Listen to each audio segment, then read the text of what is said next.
test generation is one of the very important steps in the testing process, because this is where the test patterns are generated for given a circuit description and a list of faults. So, this test pattern generator, so they are supposed to generate the test pattern that should be applied to the circuit to check whether the circuit is okay or not.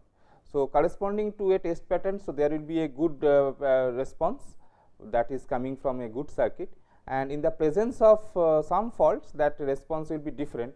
So, based on that we can find out, we can detect those faults that may be present in the circuit. So, this test generation process, so we will go like this. So, we will first look into the introduction, general introduction to the problem, then we will discuss about random test generation. So, random test generation means we randomly apply some test patterns and see whether some faults are getting covered or not.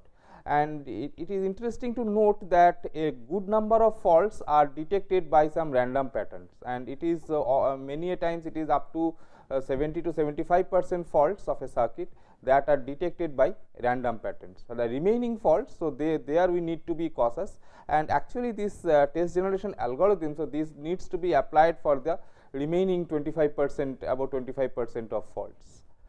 Then we will go into the theoretical foundations, then deterministic combinatorial ATPGs, then how to detect some untestable fault, that is some fault that are untestable. So, if we can remove those faults from our consideration, then naturally this test generation process will be faster, because it will not target on those untestable faults.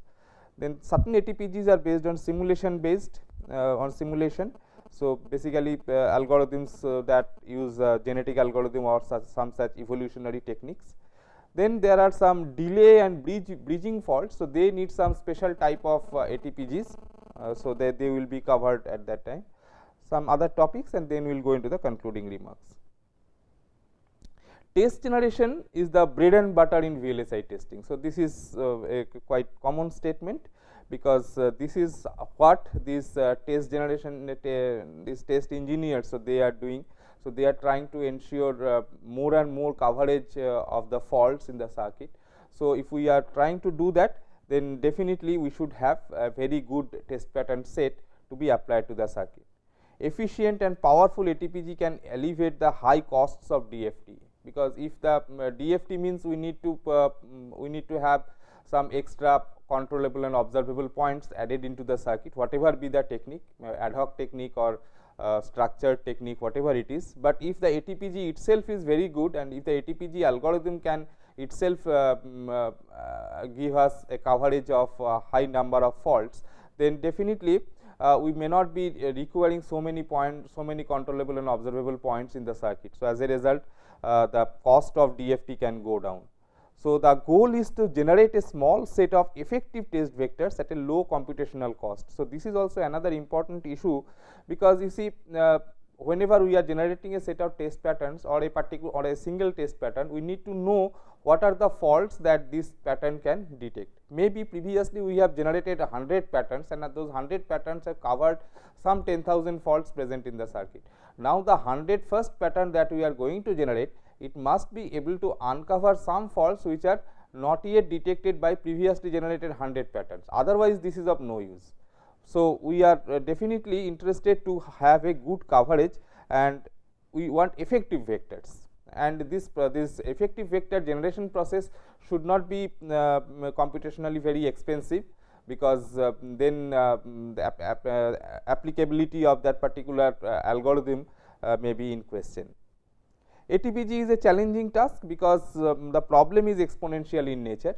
So, if we are trying to generate the exact minimum test set for a particular circuit for a particular set of faults, then this problem is exponential. So, we have to take help of heuristics, and the heuristics must be running in reasonable time and giving us a good amount of fault coverage. Circuit sizes continue to increase by Moore's law. So, it is doubling after a regular interval of time. So, it aggravates the complexity problem further. So, this more number of devices put into the circuit means we have to have more number of faults, and then naturally we need more number of patterns to test them. Clock frequencies are increasing. So, we need to test both structural and delay defects. So, if the clock frequency increasing means the gate delays should be such that this combinatorial gate delay should be such that the evaluation of the input occurs within the clock duration. So, if the clock speed is high, then there is a high chance that some of the gates will have some problem in them and the delays may not be within the clock duration. So, as a result it will have more number of delay defects. So, delay defect handling becomes an important issue.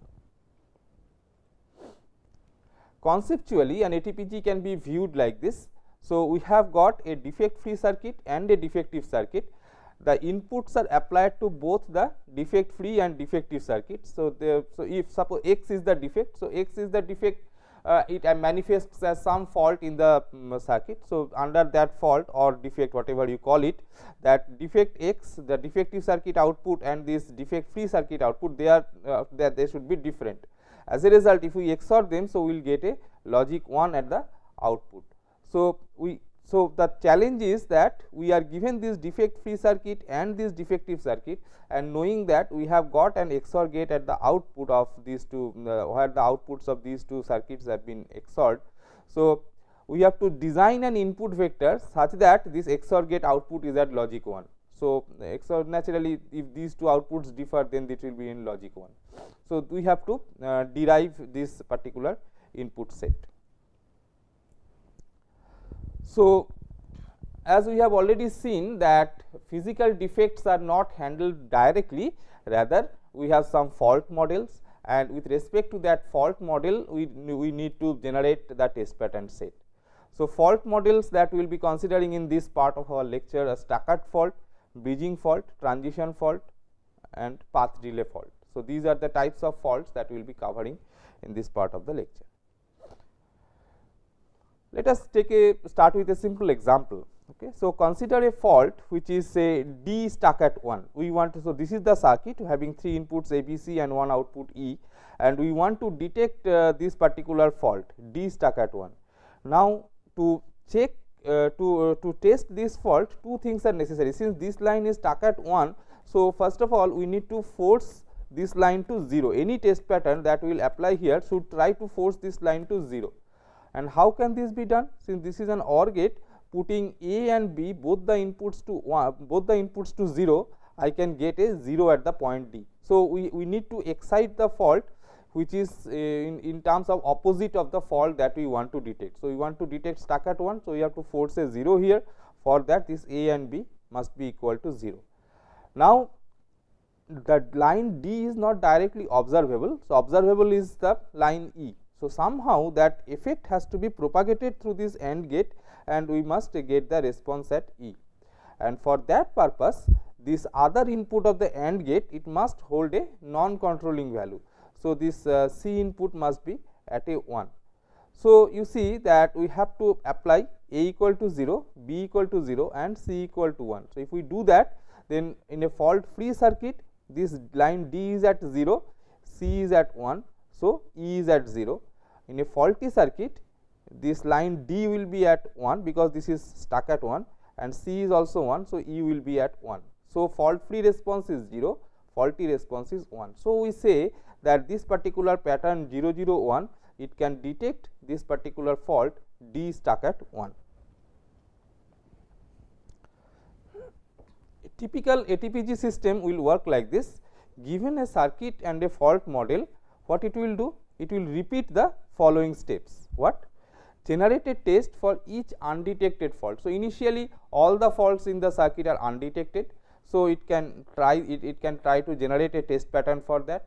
So, if it successfully generates one test pattern, so certain faults in that set gets detected. So, those faults we need not consider anymore. So, in our successive attempt, we should be trying some other faults which are not yet detected. So, that is what is coded written here. So, generate a test for each undetected fault and drop all other faults detected by the test using a fault simulator. So, there are a number of faults. So, we just pick up one of those faults and target it for test generation. So, the corresponding test pattern, so it will detect not only this particular fault, but maybe some more faults as well. So, when it does it, so when it does that, then all those faults can be dropped from the set, because those faults are also detected by that pattern. So, for example, in this case you see that if this output E changes from 0 to 1. So, if you are trying to check E stuck at 0, then also so this pattern 0 0 1 will push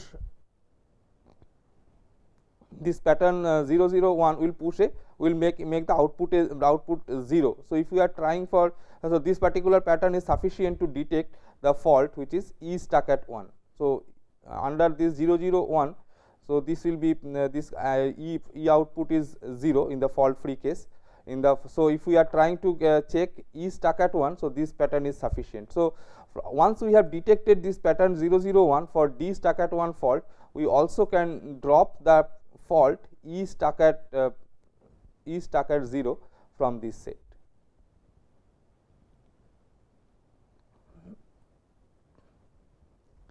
Now, a fault may be untestable in which no test would be generated. So, if a fault is untestable due to some redundancy in the circuit, then that fault will not be detected by any test pattern. So, naturally that type of faults can be detected from can be dropped from the set. So, these untestable faults, if we can separate out from our test generation process, then the test generation process may be faster. Second case, an ATPG may abort on a fault if the resources needed exceed a preset limit. So, ATPG needs to run. So, it requires CPU time, it requires memory for its operation. So, if it is the case that for testing a particular fault, it is requiring very huge amount of time. Okay. So, the process is continuing, it is not over, but due to the circuit structure or due to the nature of fault, it is happening that it is taking large amount of time. So, after a certain limit, maybe we can drop that fault and we can say that okay, this fault will not be detected. So, this fault is not redundant or this fault is not untestable, it can be tested, but the current setup of ATPG is not able to do that. So, instead of just looking behind this particular fault, the ATPG will look for some other faults, because ultimate goal of ATPG is to improve fault coverage. So, if it can detect some other faults, the fault coverage can be improved. Random test generation. So, this is the simplest form of test generation.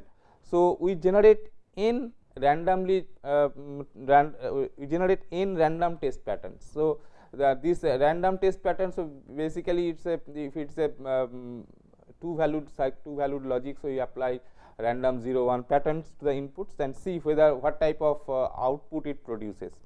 So, we are generating a random pattern and then we are looking into the fault free response, then we try out all possible faults in the circuit one at a time. So, if it is stuck at one model that we are stuck at fault model that we are considering, so it will insert one stuck at fault and see whether that fault is getting detected by this particular pattern. So, it basically does a fault simulation. So, after fault simulation, it will know what are the faults that are detected by this particular random pattern and all those faults are dropped. Then it will go for the next pattern, generate another random pattern and see whether any of the remaining faults are covered. So, this way it does the random test generation. So, if we are trying to see what is the level of confidence on a random test set T, the probability that T can detect all stuck at faults in the given circuit. So, this is the measure of confidence, and quality of a random test set highly depends on the underlying circuit. So, some circuits they have got faults which are mostly getting covered by random patterns. So, they are easy to detect, and some faults are there in the circuit which are random resistant faults.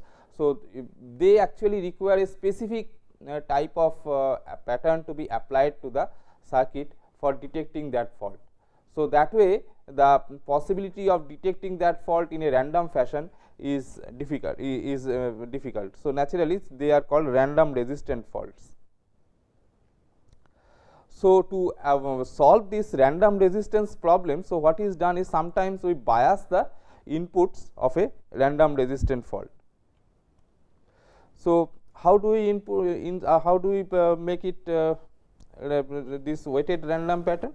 Like, let us take an 8 input AND gate. Now, if we do not have any biasing, then all the 8 inputs of this AND gate has got probability of 0.5, at the input. So, if we are trying to check the what is the probability of getting a logic 1 at the gate output, so that is 0.5 to power 8, it is 0.004.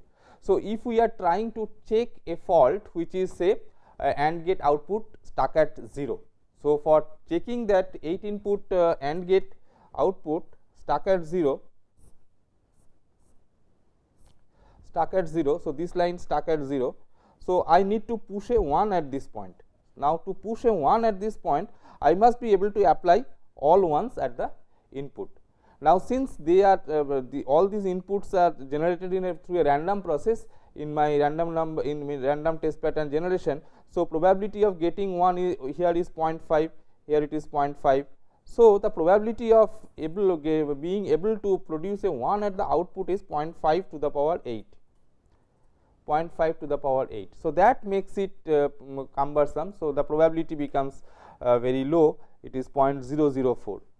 Now, if we can bias the inputs, so that the probability of generating logic 1, probability of getting 1 at an input is 0.75 instead of 0.5. So, this random number generator is modified in such a fashion that in 75% cases it generates 1 and 25% cases it generates 0. So, in that case, the possibility of getting a logic 1 at the input or in each of the input is 0.75. So, the overall probability of getting a logic 1 at the output of the AND gate is 0.75 to power 8. So, it is 0.1. So, you see that from the probability 0.004 it has increased to the probability has increased to 0.100. So, by changing this input probability, so we can force certain certain gates to go to a particular value, logic value. The chance of going to a particular logic value will increase. However, this obtaining an optimal set of input probabilities is a difficult task. So, that is the first thing. So, because that is the analysis that we have shown is for a very simple AND gate, but if it is a complex circuit and we want to do this for all the points in the circuit. So, that way getting optimal input probabilities will be difficult. So, what to do? We want to increase the signal probabilities of hard to test region. So, what is the hard to test region? So, if this is a the full circuit, maybe we generate first we apply some random pattern. So, these are the inputs to the circuit. So, we apply some random pattern. Suppose the faults that are present in these regions of the circuit, they are detected, but we see that a particular region of the circuit, so it is not responding to these random patterns. So, in that case, so we know that this region has got faults which are random resistant faults. So, for this, so then we find out the cone of influence for this particular region. Maybe this is the cone of influence for this particular region. So, what we do? We change the input probabilities for these inputs, so that we can get a more biased random pattern generation that can target faults in the hard to test region. So, this way these random pattern generators, so they can be modified, and accordingly we can get some better test pattern set which will be detecting more number of faults. So, probability of fault detection. So, given a circuit, suppose it has with n inputs, if Tf be the set of vectors that can detect fault f, then Df is Tf upon 2 power n, it is the probability that f can be detected by a random vector. So, if this f is detectable, then out of these 2 power n vectors, at least one vector will be able to detect it, and if this Tf can detect fault f, then this Df is the detection probability Df is defined as Tf by 2 power n, and naturally Ef is 1 minus Df is the probability that a random vector cannot detect f. So, this is important. So, if Ef is high for some fault, we know that the fault is going to be random pattern resistant fault. So, Ef power n is 1 minus Df power n is the probability that n random vectors do not detect f. So, if I apply instead of single random vector, so since random vectors they are all independent of each other. So, if we repeat this experiment n times, then it is Ef power n is 1 minus Df power n. Thus, the probability that at least one out of n random vectors can detect f is 1 minus df power n. So, this is the probability that at least one of the n random vectors will be able to detect f. What is the minimum detection probability? The minimum detection probability of any detectable fault actually does not depend on n, the number of primary input, rather it depends on the largest primary output cone that it is in. So, what it says is that, say this is the fault that we are going to detect. Now, if you see that this is the input cone that we have. So, it does not depend on n is the number of inputs, number of primary inputs of the circuit, rather it depends on this value, because this so suppose this output goes to it goes to several this point signal line point f, it goes to several outputs, say this one and this one. Out of that, for each of these outputs we have got an input cone of influence. So, input cone of influence of a primary output is the set of primary inputs on which that particular output depends. So, by doing an analysis or traversal from the primary output towards the primary input, we can identify this type of cones for individual outputs. Now, whichever cone is the largest, that has got the largest number of primary output. So, that way primary input. So, that way so it will depend on that, because in the worst case this fault will get detected and it will propagate to this output, and in that case it needs to be controlled by all these primary inputs. So, this is so this path excited, this fault excitation and fault propagation. So, this whole job can be done by setting this the inputs in this cone only. So, the inputs which are outside this cone does not have any effect on the excitation of this fault or propagation of this fault to the primary output. So, this is the thing that minimum detection probability. So, it will depend on the largest primary output cone into which this particular fault falls. So, there is a result that tells that in a combinational circuit with multiple output, let n max be the number of primary inputs that can lead to a primary output. So, if you consider all primary output cones, so n max is the maximum number of primary input associated with some associated with the primary output. So, there may be a number of primary outputs. So, for each of them we compute the cone, and we find that for the largest number of inputs associated with any primary output is n max. So, then the detection probability for the most difficult detectable fault is d mean greater or equal 0.5 to the power n max, because this will be the each of these inputs may be set to 0 or 1. So, as a result the probability is 0.5. So, 0.5 to, so each of these inputs are to be set to some value, and that way it is 0.5 to the power n max. So, d mean will be greater or equal this quantity. So, that gives a better estimation of the number of the detection probability of a fault. Next, we will look into different test generation techniques. To start with, we will look into exhaustive test generation. So, exhaustive testing, it says that apply 2 power n patterns to n input combinational circuit under test. So, what we mean is that this is the circuit, it has got n number of inputs, this has got n number of inputs. So, irrespective of what this what type of faults that may be present, etc. So, ultimately we are going to apply one of these patterns, like these n inputs can have at most 2 power n different combination, different permutations, different combinations that can come here. So, naturally I can so any test pattern is nothing but a combination from these 2 power n set. So, in the worst case, so if you apply all 2 power n test patterns, all 2 power n possibilities to the circuit, then we should be able to detect all possible detectable faults in the circuit. So, this is the exhaustive testing. So, we apply 2 power n patterns to an n input combinational circuit under test. It guarantees that all detectable faults in the combinational circuits are detected. because no more pattern we can apply. Any test pattern set is a subset of this 2 power n. Test time may be prohibitively long if the number of inputs is large. So, if n is small 10, 15, 20, so okay fine, so we can do this thing, but if n goes to hundreds, then it is out of question. So, it requires huge amount of time. So, it is feasible only for small circuits. So, this is the exhaustive testing, but the advantage is that we do not need to consider the type of faults that are present.